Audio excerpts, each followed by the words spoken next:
On this soul train. You thought the darkness was your ally. You merely adopted it. I was born from it, so I don't run from it.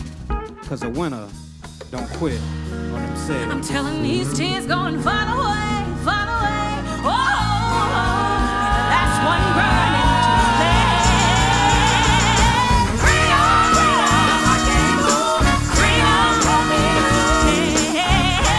Happy Black History Month. Thank you so much for tuning in to another episode of the official Conscious Kingdom podcast, Freedom, a literary podcast. This is season 2, episode 13. We air our shows every Friday, so definitely make sure that you're liking and subscribing to keep up with everything that we have going on. Not only is it the first of the month, wake up, wake up, wake up. It's the start of Black History Month. And while, of course, our history can never be compressed into a mere 28 days, we are still going to celebrate and rock the hell out of it because Black History Month is all about celebrating our uniqueness, honoring the ancestors, which we do 365 days a year. But we're going to just join the rest of the country and do it for these next 28, okay? Like we do with every episode, before we get started, I have to give all praises to the Most High, the God within, and the ancestors that came before us. Any elders that are watching, I thank you for blessing me with an open space and an open forum to speak freely, because around here, we get free, y'all. To start off this wonderful month of Black History Month, I want to shout out our Black Business of the Week. This week it is Humble Beginnings. Man. Humble Beginnings apparel, baby. We out here trying to make a living, man. Everybody keep you. You already know. Humble Beginnings Apparel, established in 2016 on Virginia State University's campus. Our mission is to push the culture forward through clothing, sports, community interactions, and education. The name Humble Beginnings bridges the gaps between our ancestors and the present, making effort to never forget our rich roots as African Americans. They are online at Humble Beginnings. Make sure you follow them. Humble Beginnings, the Conscious Kingdom, Black Business of the Week. Woo, yes, honey. So to get started right on to the word on the street, everything that's been going on, the comes and goings, the ins and out, and everything that it just means to be in the Black experience for this week. I want to start off on a few high notes. First, let's give it up for Taraji P. Henson. Sis finally got her star on the Hollywood Walk of Fame. Well deserved. A little late, they should have been gave it to her, but you know, we always, as Black women and especially as Black people, we always have to work a little harder. But it's okay, because she is more than deserving. So definitely, round of applause for sis. I also want to give it up for Vic Mensa right now. Everybody knows there's this Arctic chill going over the U.S. right now. It's insane. It's been so cold that like kids haven't been going to school, and especially in Chicago. Everybody already knows Chicago winters are brutal. And Vic Mensa, being a proud Chicagoan, I never can say that, but a proud Chicago native, there we go.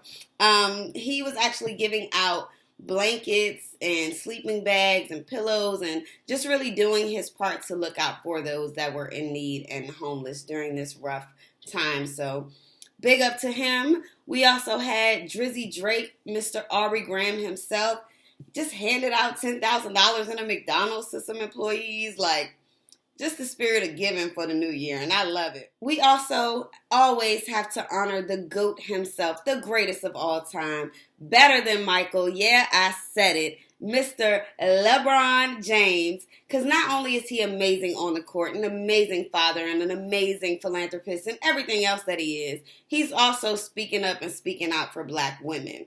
As y'all know, Octavia Spencer, she's the lady from The Help that had the pie. I know y'all remember that. Well, she was cast in a Netflix original to play a series about Madam C.J. Walker. LeBron is actually one of the executive producers, and while in the process of getting everything together for the show, LeBron actually was a huge advocate to make sure that she received a raise, to get paid what basically her white counterparts receive, and basically just get sis the coin in the bag that she deserves. Like, yes, LeBron, be a voice, be our ally. That's what we need. Yes. And on top of that, the great royal family of hip hop and everything else, Beyonce and Jay-Z have issued a challenge to everyone that loves their music and drops all these coins to get their concert tickets.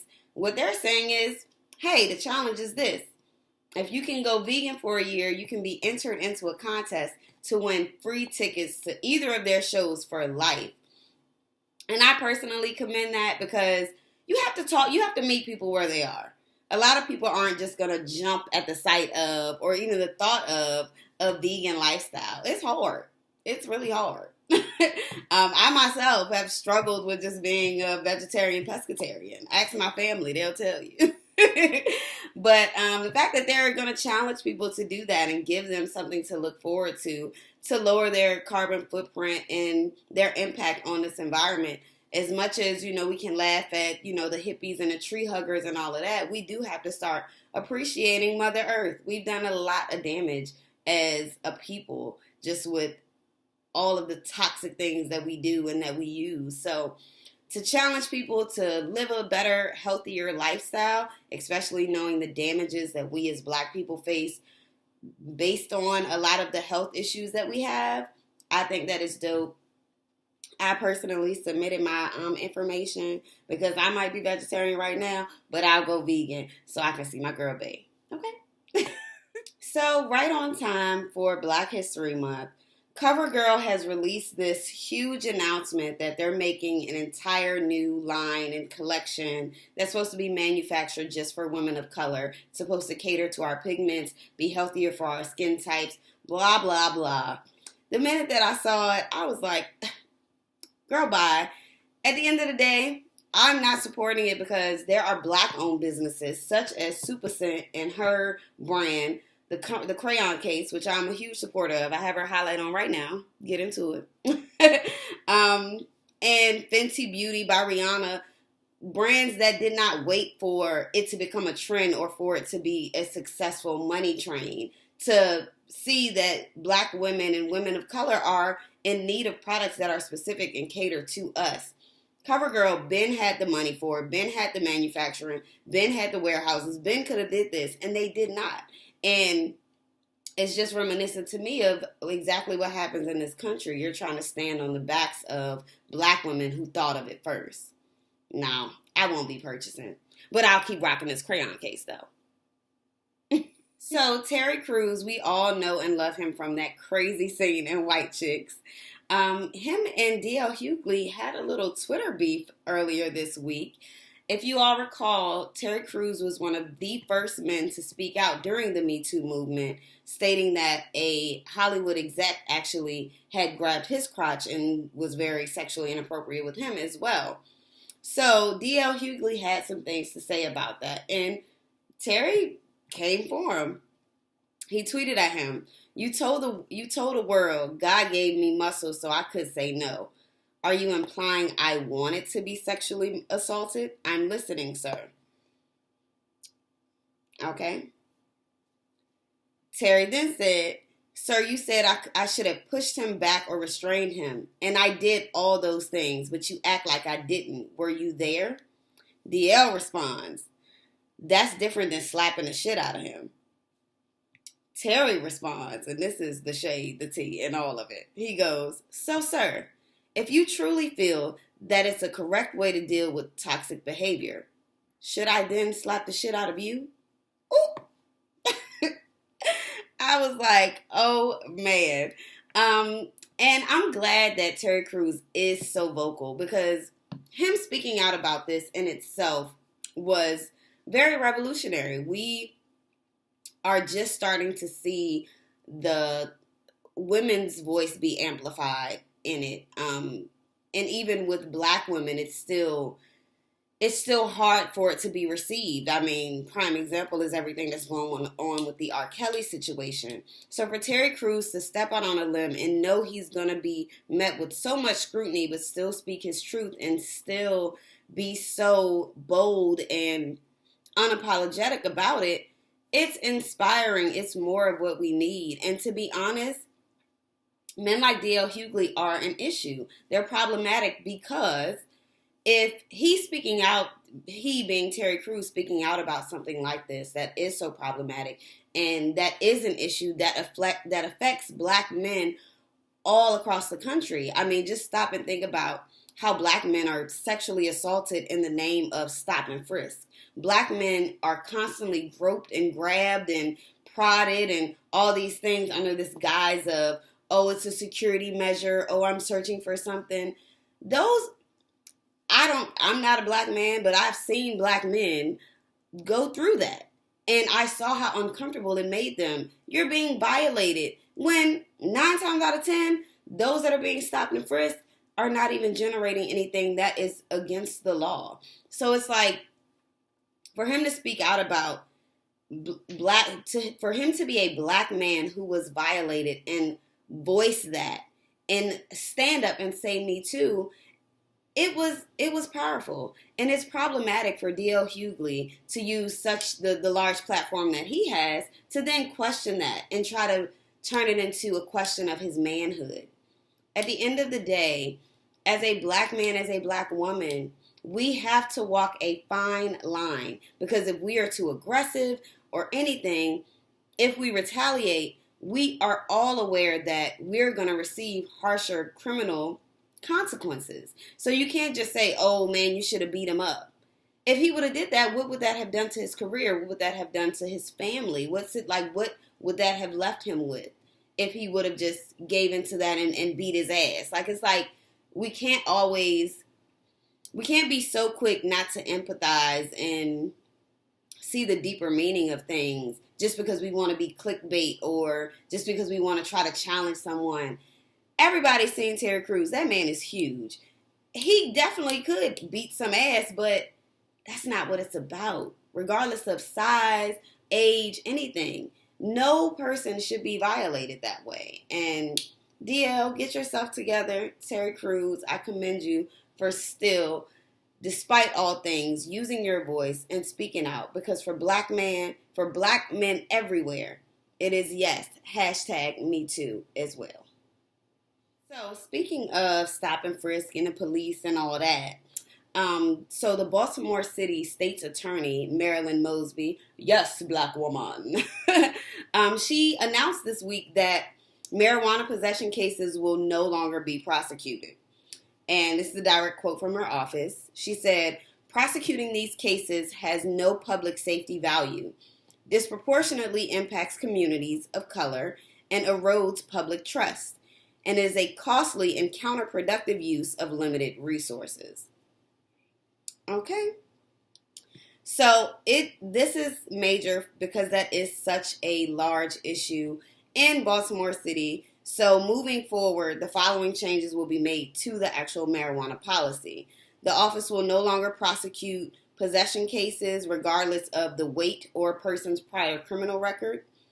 The office will prosecute distribution of marijuana as long as there is articulated evidence of intent to distribute beyond the mere fact of possession. And all people charged for the first time with felony possession with intent to distribute or with felony distribution will be referred to diversion. So it's a huge thing. It's definitely going to positively make things different for a lot of black men and black women in that area. I'm definitely highly in support of it, but I do have a few concerns. As we all know, law enforcement does not favor people of color. So with them now not being able to prosecute just for possession, I mean, think about how many drug busts and stops and routine police stops have resulted in someone being actually arrested and charged and indicted and all of that just because they had some marijuana in their possession. Now, if that can't be their fail-safe, what else will law enforcement use to pin on those people of color, those young black men and women that they're pulling over and that they're seeing on the streets. Just makes me a little cautious. Like, it's a victory, but I'm still like side-eyeing it. Like, okay, she stated that, but what about the day-to-day law enforcement police officers that are interacting with the actual citizens? You get what I'm saying? Like, okay, yeah, we can't get you for that, but what else are we going to get you for? I don't know. I'm going to be watching these numbers and see how it changes things in the city. But it is great. It's great. Possession, it should not be causing people to have felony records and something that they are carrying for the rest of their life. So kudos to you, Miss Black Woman, Marilyn Mosby. And I will definitely keep following that story to see how those numbers and things actually shift and the impact. Some Black excellence for Black History Month that was announced. Black Panther will be doing free screenings for all of Black History Month. They will have all of that information online to where those screenings will be held, but they'll be showing it all month. And I personally, of course, love that movie. It meant so much to me just to see that amount of representation, as well as just the camaraderie that it brought about for, bringing us all together. Conscious Kingdom was actually blessed to host 2 of the screenings for it when it initially debuted. And just to see everyone come out in their, in their African garb. And it was just like we were all part of this, like, tribe. And that cohesion and that love that was felt has been so real since Black Panther. It is something that I'm going to show my children and their children to come. So it is definitely an official Black classic. And I'm so glad that we're getting the opportunity to enjoy it again. Because like I said, they'll be showing it free screenings all month for Black History Month. Wakanda forever! As for TV shows, movies, and music and everything for this week, I have been watching, I haven't been watching a lot of things, but because I've been reading a lot, because I'm getting super excited for all that we have to offer you guys for the Black History Month. So I've been reading a lot, but I did get to watch, thanks to my mom's suggestion, I watched the Ayanla Fix My Life 2-part episode where the family that was on there, I'll try not to do spoilers if you do watch. I don't usually watch Fix My Life, but this is something that I would suggest that we all watch as a family, as a Black family. Okay. It was a group of sisters. It was 3 sisters and a mother and their dad. And they were on Ayanla because 2 of the sisters believed that their father molested them for all of their life. They thought since they were 3 years old, something had happened, which is something that their mother told them, which is something that the father and the oldest daughter emphatically denied. It was a lot. And I don't want to spoil it just in case people haven't seen it yet, but I think it's something that we all need to watch because I think that it will just bring a lot of things to light about certain things that are an issue within our community, and just the callousness and the hurt that can come from having resentment for someone and having anger and bad intentions. Just make sure you watch it. Make sure you watch it. It's Ayanla Fix My Life. It comes on the Oprah Network. It was some very, very compelling content. And I think that it puts things in perspective to make people more considerate and just sympathetic to certain people's situations. Check it out. Ayanla Fix My Life on the OWN Network. And some more compelling things that I've been watching is the Killer Mike series on Netflix. It's called Trigger Warning. It is so good. I've always really liked Killer Mike for how he sort of rebranded himself and made himself a true voice for the Black community. And he's been able to traverse in so many different spectrums and different forums and things like that. I mean, he's been, debated with people on CNN to just being, on like the Breakfast Club. And he actually just had an interview on the Breakfast Club, and it was actually a really, really compelling and just some good, he was stating some real facts, dropping gems. And here's a brief clip that I want y'all to check out. So definitely make sure you check out the full interview as well as his show on Netflix. It's called Trigger Warning. A twisted word. Oh, it's a great education. The education don't even teach you as Egypt is in Africa. Don't teach you to be proud of nothing about yourself. It just teaches you how to take tests well and how to participate and coordinate according to the system and the way they teach you. And you never thought, God damn, I could start my own Montessori school, where it's 8 kids in the whole school. Mm-hmm. And I'm not saying this because I heard this shit in some goddamn chump-ass rhyme from a chump-ass rapper. I own a third of a block Kanye. in Atlanta. And I the second block next to me was bought by 5 white people who didn't even know each other. And they started a Montessori school within 3 months. Nigga, do something. I used to wonder to myself, man, why is Dick Gregory so mad? Because Nick, he cussed me and Tip out the first time we met him. He said, man, what y'all niggas gonna do? March, the same shit we've been doing 50 years? Nigga, they gonna tell you to march, you got to be out the streets by 7 o'clock. If you ain't out, they gonna keep. Yeah, the schools seem better because you buying into that. Why are we not starting our own academies and support? Unfortunately, we did get some bad news this week that actor and singer Jussie Smollett, or we all know him as Jamal from Empire, he was attacked while in Chicago. Unfortunately, it was a very brutal attack. He is still in the hospital as of today. It's kind of hard for me to even talk about because I'm just so furious about it, you know? But in the report, he was attacked. They threw an unidentified substance on him that they think is either bleach or something like that. And they placed a rope around his neck. And they were yelling racial and homophobic slurs to him. It is reported allegedly that they were wearing MAGA hats, the Make America Great Again hats.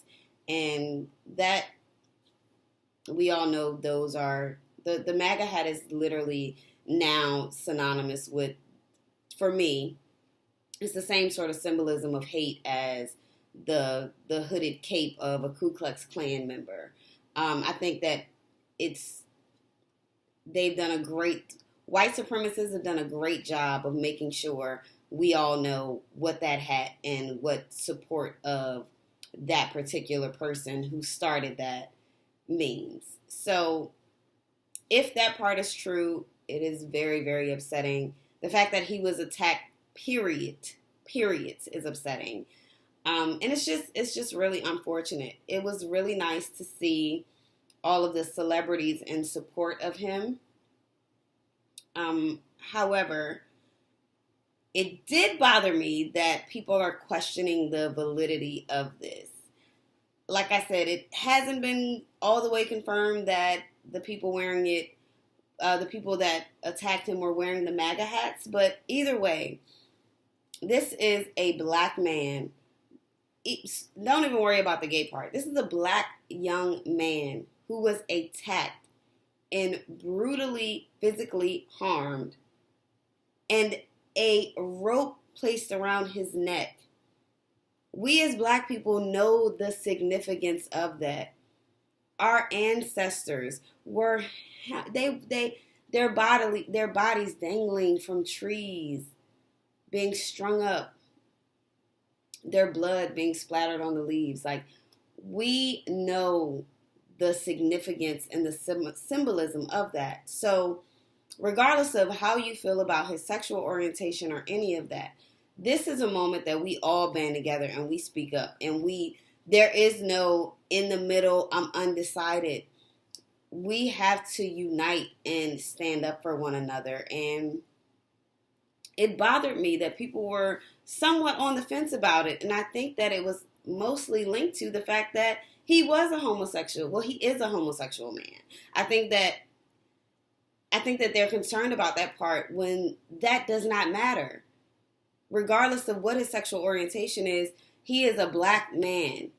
We bond together. We have each other's back. And it was very disheartening just to see that everyone was, trying to be private eye investigator for this situation. Like, oh, I need all the facts before I say something about this or I speak up about it.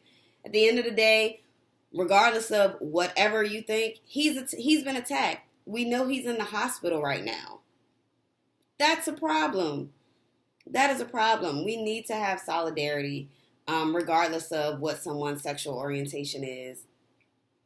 And, I'm sorry, where we are now in this world, you cannot ride the fence. You can't be halfway supportive or against something. You need to know who and what you are and who and what you stand for. We have way too much going on in this current society and way too much being stated and way too much. It's an overflow of access and to information for someone to still be on the fence about how they feel about something. So for me, it's problematic when someone doesn't appear to be on either side of the fence and they're straddling it. And as much as this hurts me to say, that's how I feel about Erykah Badu right now. Everyone knows that's my auntie. I stan her. I love her. I listen to this woman every day. I've seen her in concert a million times. I'm a huge supporter of her. However, she is starting to become problematic with her Twitter. And I say this because when the issue first was announced of what happened with Jussie and his attack, she tweeted, should we wait for the facts before we tear shit up?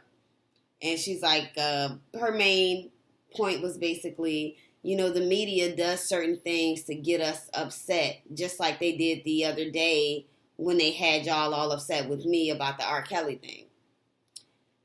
And then once, the heat, we started putting the heat on her through Black Twitter, it was like, oh, that wasn't about Jussie. And it's like, so what was it about? It was just, she was like, I was just speaking in general. To be honest, as much as I love Auntie, and she is Queen Mother, and she's so very talented and such a vibe and a dope energy, I think that Erykah Badu is so connected to having this mythical, sort of aura around her where she doesn't really speak in actualities. Everything is supposed to be kind of vague and mysterious to incite you to think. When it's like, that doesn't work in this current climate. We need to know who you are and what you stand for. You can't straddle that fence of the mysterious. No, we need to know who and what you stand for and what you are. And even with that situation, I think that she should have either, been very clear or kind of just left it alone. And that's for anyone who sort of straddles the fence when it comes to Black issues and Black problems. You have to have a voice. Stand for something or you will fall for anything. I know that's cliche, but where we are currently, you can't straddle the fence. Because straddling the fence looks like you're in support of the other as opposed to us. And we need everybody that's for us to be with us, because there are constant things in this society trying to divide us. So I just want us to have some solidarity, y'all. We just need to come together and uplift those that need us, regardless of what their sexual orientation is or may be. We can't pick and choose which Black people that we love. If Black lives matter, all of them need to matter. Okay? One day, all them bags don't get in your way. So, act like,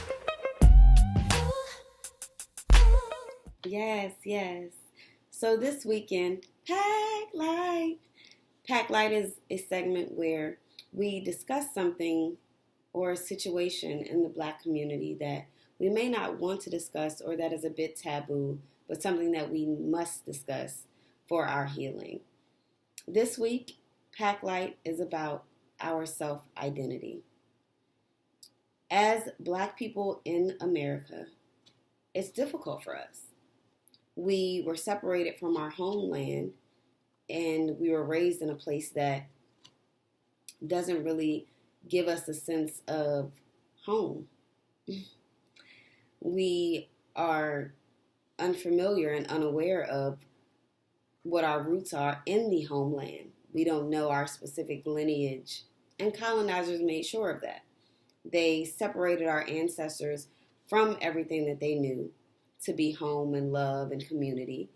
They separated us with the slave trade. They stripped us of our religions and our spiritual beliefs. They stripped us of our names. So there was a lot of effort and energy and time and systematic oppression put into ensuring that we as a people would not have any connection to our homeland. And then our ancestors still overcame all of those obstacles to grow and thrive and evolve, to fast forward to where we are today, where a lot of us are not connected to any part of our initial African heritage, and we've sort of built our own customs and cultural significance, traditions here in the States. And while, of course, there is Black culture and then there is the culture that is the African diaspora, we are constantly met with images filled and flowing and based on white supremacy through the media, through television, even in the sports world, entertainment world, music world, you name it. We're always met with those ideologies and those thoughts that Black is lesser than, or, we're not good enough, or we need to strive to be more of a European featured or European based sort of situation. And while we are in the midst of a beautiful renaissance of us defining ourselves for who we are embracing our natural hair, we're wearing traditional kente cloth, and we're wearing bold, bright prints, and we are really starting to define who we are as a people. At times in doing that, we still are placing ourselves in restricted spaces with who we are as Black people. I think that a lot of what we are striving to do now still is influenced by what we think will be accepted or won't be accepted amongst the masses, as opposed to it being us being true to ourselves. Example, we have made it a joke now to, be, I'm a code switcher. I have my white voice when I'm on the phone, and I have this voice when I'm with my friends. And realistically, we do have to have that.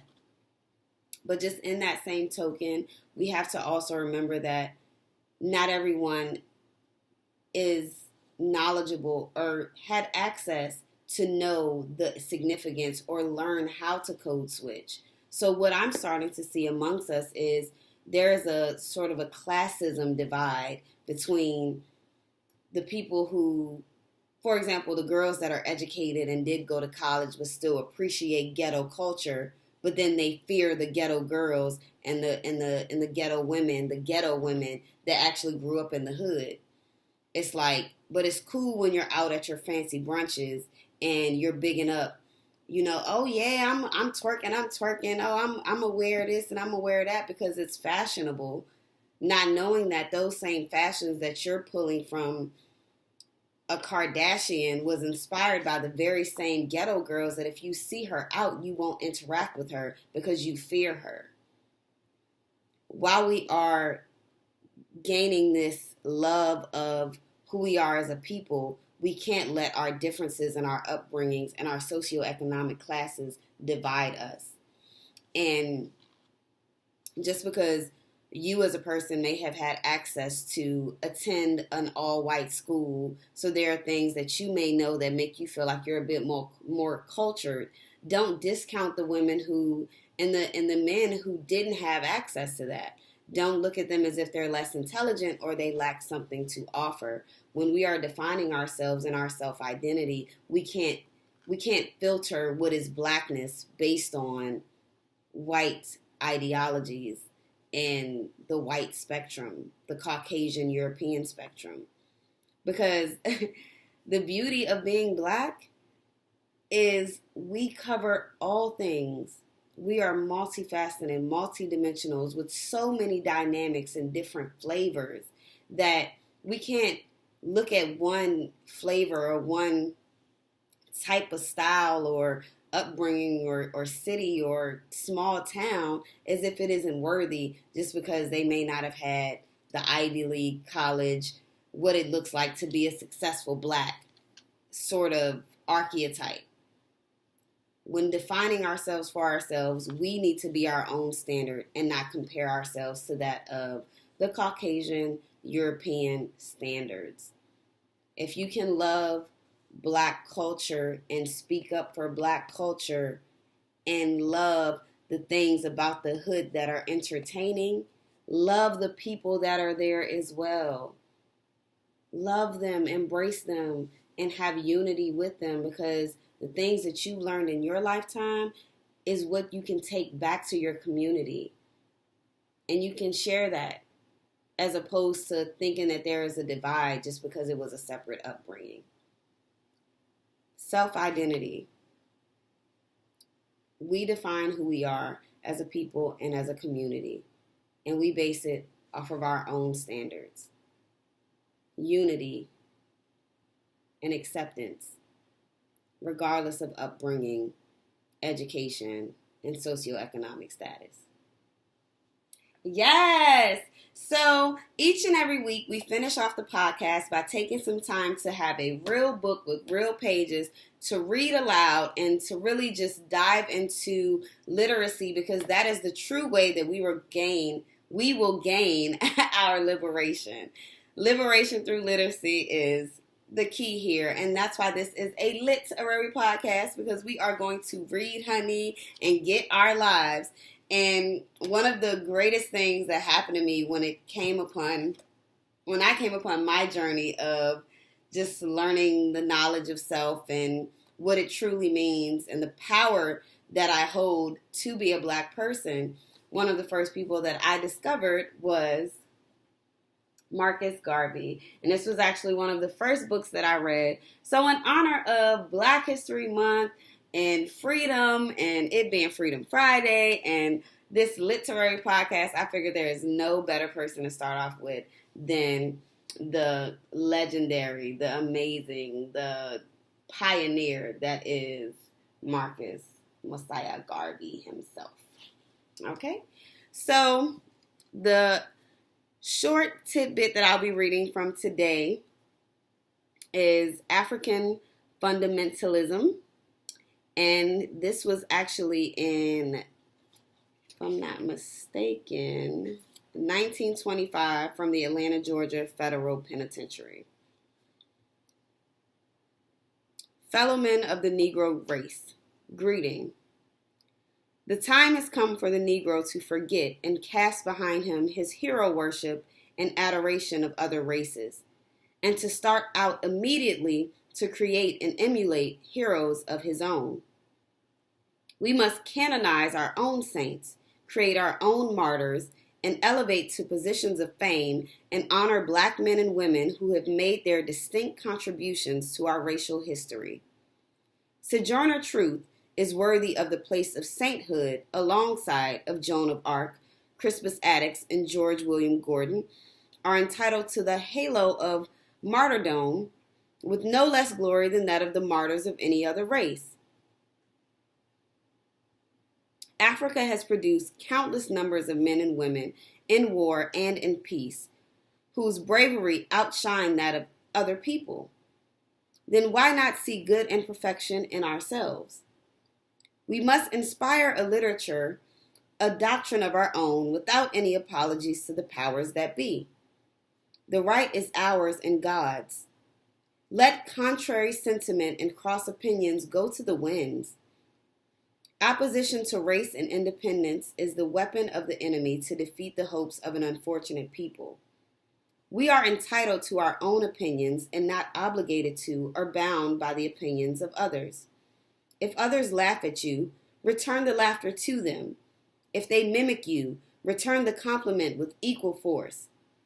They have no more right to dishonor, disrespect, and disregard your feeling and manhood than you have in dealing with them. Honor them when they honor you. Disrespect and disregard them when they vilely treat you. Their arrogance is but skin deep, and an assumption that has no foundation in morals or in law. They have sprung from the same family tree of obscurity as we have. Their history is as rude in its primitiveness as ours. Their ancestors ran wild and naked, lived in caves and in the branches of trees like monkeys, as ours. They made human sacrifices, ate the flesh of their own dead and the raw meat of the wild beasts for centuries, even as they accuse us of doing. Their cannibalism was more prolonged than ours. When we were embracing the arts and sciences on the banks of the Nile, their ancestors were still drinking human blood and eating out of the skulls of their conquered dead. When our civilization had reached the noonday of progress, they were still running naked and sleeping in holes and caves with rats, bats, and other insects and animals. After we had already unfathomed the mysteries of the stars and reduced the heavenly constellations to minutes and regular calculus, they were still backwoodsmen, living in ignorance and blatant darkness. The world today is indebted to us for the benefits of civilization. They stole our arts and sciences from Africa. Then why would we be ashamed of ourselves? Their modern improvements are but duplicates of a grander civilization that we reflected thousands of years ago, without the advantage of what is buried and still hidden to be resurrected and reintroduced by the intelligence of our generation and our prosperity. Why should we be discouraged because somebody laughs at us today? Who to tell what tomorrow will bring forth? Did they not laugh at Moses, Christ, and Muhammad? We see and have changes every day. So pray, work, be steadfast, and be not dismayed. Let no voice but your own speak to you from the depths. Let no influence but your own raise you in time of peace and time of war. Hear all, but attend only that which concerns you. Your first allegiance shall be to your God, then to your family, race, and country. Remember always that the Jew in his political and economic urge is always first a Jew. The white man is first a white man under all circumstances, and you can do no less than being first and always a Negro. And then all else will take care of itself.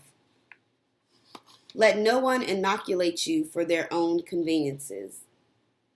There is no humanity before that which starts with yourself. Charity begins at home. First to thyself be true, and thou canst not then be false to any man. God and nature first made us what we are, and then out of our own creative genius we make ourselves what we want to be. Follow always that great law. Let the sky and God be our limit and eternity our measurement. There is no height to which we cannot climb by using the active intelligence of our own minds. Mind creates, and as much as we desire in nature, we can have through the creation of our own minds. Being at present the scientifically weaker race, you shall treat others only as they treat you, but in your homes and everywhere possible, you must teach the higher development of science to your children. And be sure to develop a race of scientists par excellence, for in science and religion lies our only hope to withstand the evil designs of modern materialism. Never forget your God. Remember, we live, work, and pray for the establishing of a great and binding racial hierarchy, the rounding of a racial empire whose only natural, spiritual, and political limits shall be God and Africa at home and abroad. Yes, so again, that was Marcus Garvey from the Atlanta, Georgia Federal Penitentiary on African fundamentalism. And if you're unfamiliar with Marcus Garvey, he was, like I said, amazing. He was life-changing for me. Even Martin Luther King Jr. has been on record stating that he was one of the greatest orators of our time. He actually started the Universal Negro Improvement Association, or the UNIA, He was known for inspiring a lot of Black people to consider returning back to Africa, and he had an entire Back to Africa movement that was basically Pan-Africanism. He's responsible for the red, black, and green flag that we have today. I mean, just a true, powerful revolutionary. And like I said, him and just his words in itself were crucial and very pivotal for my own growth and development, and just learning the honor of what it means to be Black and to be of African descent. So Marcus Garvey, one of my true personal heroes and a true Black African hero. And he was actually from Jamaica as well. So some wonderful ties there. So if you want to ever check this out and read some more of it, it is the selected writings and speeches of Marcus Garvey. And as always, thank you guys so much for tuning in this week. Again, this is the official Conscious Kingdom podcast, Freedom, a literary podcast, where we are finding our liberation through literacy. And each week we will always read, we will always talk about the Black experience. We will uplift one another, and we will share love and light. Stay conscious, stay aware of your surroundings, stay conscious of what's going on within your body, stay conscious of what you're allowing yourself to intake. Your diet goes far beyond just what you eat. Think about what you're saying, what you're hearing, what you're watching, what you're ingesting on a daily basis. Just be conscious, be aware. Thank you so much for your support. Remember to like and subscribe and follow us. Everything is at Conscious Kingdom. Shop ConsciousKingdom.com for our lifestyle brand apparel and accessories. And make sure that you follow us on Instagram and Facebook at Conscious Kingdom. See you guys next week. I love you. Stay conscious, stay lifted, stay Black, stay woke and dope. Peace.